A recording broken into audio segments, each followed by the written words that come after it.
Chapter 26. Lutter et diviser le courant, écarte, ô Brahman, les désirs des sens, connaissant la destruction des constituants de la vie, soit, ô Brahman, le connaisseur de l'incréé, Nirvana. Quand en deux états, tranquillisation de la psyché et vue pénétrante, un Brahman va sur l'autre rive, alors tous les liens de ce connaissant tombent. Pour qui il n'existe pas cette rive-ci, les six sens internes, ou cette rive-là, les six sens externes, non plus qu'à la fois cette rive-ci et cette rive-là, celui qui est sans détresse et non il, lui, je l'appelle un Brahman.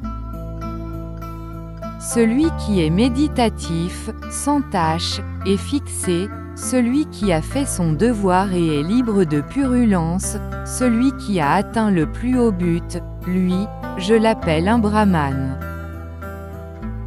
Le soleil brille le jour, la lune brille la nuit, le guerrier armé brille, le Brahman méditant brille, mais la gloire du Bouddha brille jour et nuit.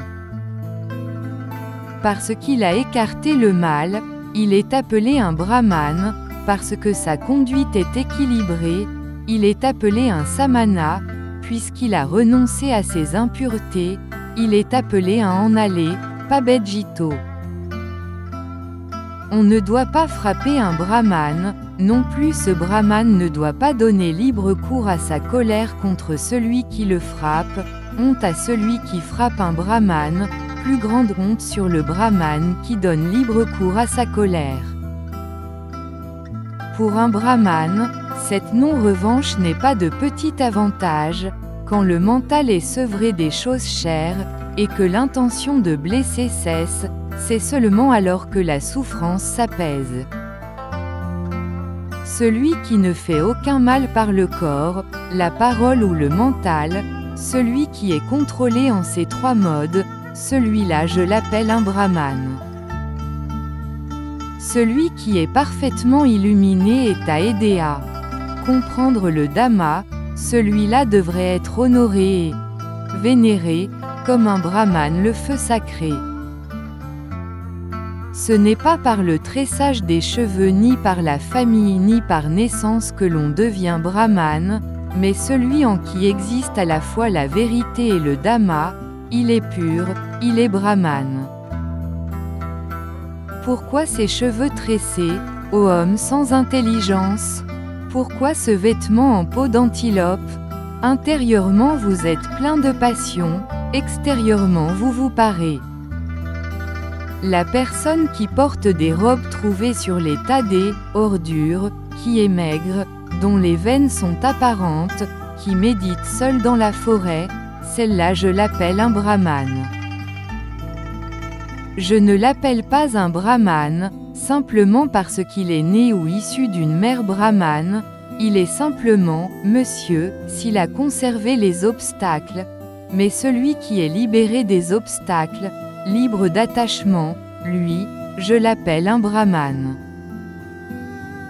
Celui qui a coupé tous les liens, celui qui ne tremble pas, celui qui a été au-delà des obstacles, celui qui est sans attache, lui, je l'appelle un Brahman. L'éveillé qui a coupé la courroie, la haine, la sangle, l'attachement, et la corde, les hérésies, tout ensemble avec les dépendances, les tendances latentes. Celui qui a enlevé la traverse, l'ignorance, lui, je l'appelle un Brahman. Celui qui, sans colère, supporte le reproche, le fouet et les punitions, celui dont le pouvoir, l'arme puissance et la patience, lui, je l'appelle un Brahman. Celui qui n'est pas haineux, mais est soumis, vertueux, non imbibé de désir, contrôlé et qui porte son dernier corps, lui, je l'appelle un Brahman. Comme l'eau sur la feuille de lotus, comme une graine de moutarde sur la pointe d'une aiguille, celui qui ne s'attache pas au plaisir des sens, lui, je l'appelle un Brahman. celui qui réalise, ici, par lui-même, la destruction de sa souffrance, celui qui a déposé le fardeau et est émancipé, lui, je l'appelle un brahmane.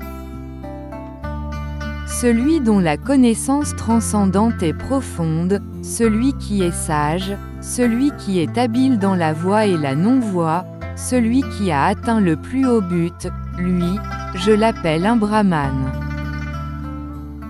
Celui qui n'a aucune intimité ni avec les maîtres de maison, ni avec les sans-foyer, celui qui erre sans demeure, celui qui est sans être cher, lui, je l'appelle un brahmane.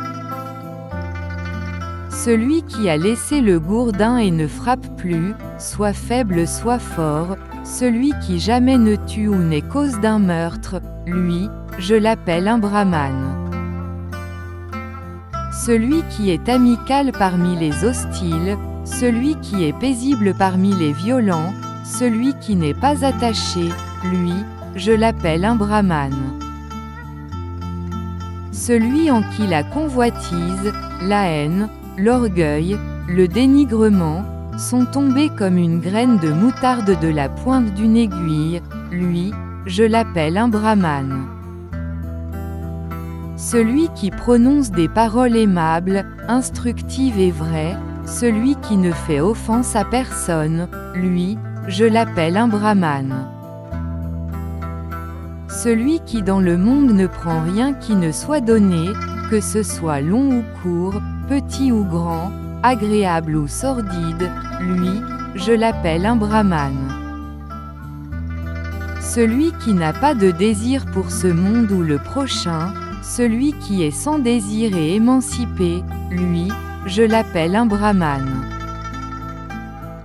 Celui qui n'a pas de désir, celui qui par connaissance est libre de doute, celui qui a plongé dans le sang mort, lui, je l'appelle un brahmane. Celui qui a transcendé est le bon et le mauvais aussi bien que les peines, celui qui est sans chagrin, sans tache et pur, lui, je l'appelle un brahmane. Celui qui est sans tache comme la lune, celui qui est pur, serein et tranquille, celui qui a détruit les désirs, lui, je l'appelle un brahmane. Celui qui a passé cette fondrière, ce sentier difficile, l'errance, samsara, et l'illusion, celui qui a traversé et est allé au-delà, celui qui est méditatif, libre de désir et de doute, attaché à rien, atteint nirvana, lui, je l'appelle un brahmane. Celui qui en ce monde, abandonnant les désirs sensuels, a renoncé et devient un sans-foyer, celui qui a détruit les désirs d'essence et l'obtention, lui, je l'appelle un brahmane. Celui qui en ce monde, abandonnant la soif, renonce et devient un sans-foyer, celui qui a détruit les désirs et l'obtention, lui, je l'appelle un brahmane. Celui qui, écartant les liens humains et, transcendant les liens célestes, est complètement délivré de tous les liens, lui, je l'appelle un brahmane. Celui qui a abandonné goût et dégoût et qui est sans substrat, upadi, celui qui a conquis le monde et est énergique, lui, je l'appelle un brahmane. Celui qui en toute façon, connaît la mort et la renaissance des êtres, celui qui est détaché, bien allé, sugata, et éveillé, lui, je l'appelle un brahmane. Celui dont la destinée n'est connue ni des devas, ni des gandhabas ni des hommes, celui qui a détruit toutes les purulences et est un arahat, lui, je l'appelle un brahmane.